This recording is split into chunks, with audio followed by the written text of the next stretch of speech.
partido. Pablo Lima toca por bajo, allí recibe, la juega bien Valdesí, toca Gaona, Lugo, Blas Díaz por derecha, Cabrera al centro, pita, cabeceó. ¡Gol!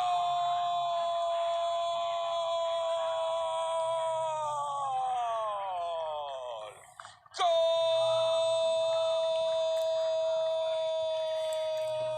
Desportivo Luqueño. Isidro Pita, qué bien la armó el Lauriazul. Sucesión de toques, la apertura para la subida sorpresiva del lateral derecho. Blas Díaz alimentó, miró el área, metió el centro direccionado y apareció Pita para con este cabezazo certero que pica vencer al arquero Alfredo Aguilar. Abrió el marcador luqueño, golpeó temprano, golpeó primero. Sportivo Luqueño, 1 Olimpia 6. Aceleración de Pita que va y se mete y está en el área. Viene el segundo, Pita tiró. ¡Gol!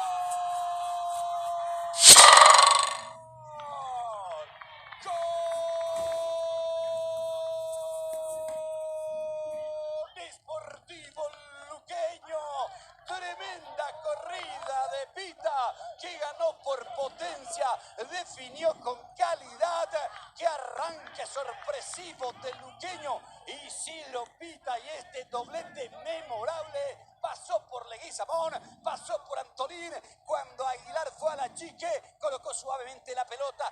Gran gol de Isidro Pita. Luqueño castiga duro.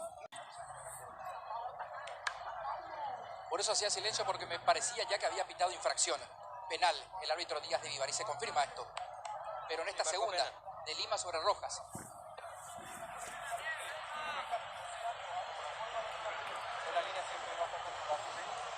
El árbitro pitó penal para Olimpia y va a patear Alejandro Silva. Brillante la oportunidad para el descuento. Díaz de Vivar advierte. Se produjeron dos fricciones, dos encontronazos. No sé cuál fue la decisión de Díaz de Vivar, digo, en qué jugada le va a pegar Alejandro Silva. Escobar golpea los guantes. Silva hasta aquí infalible. Vale Silva, vale Silva.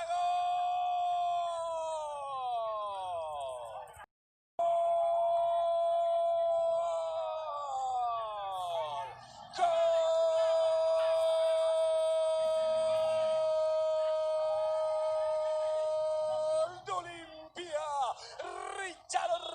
El capitán, zapatazo bajo cruzado, cuando se iba el partido, guapeó Brian Montenegro, roja para Ortiz, se acomodó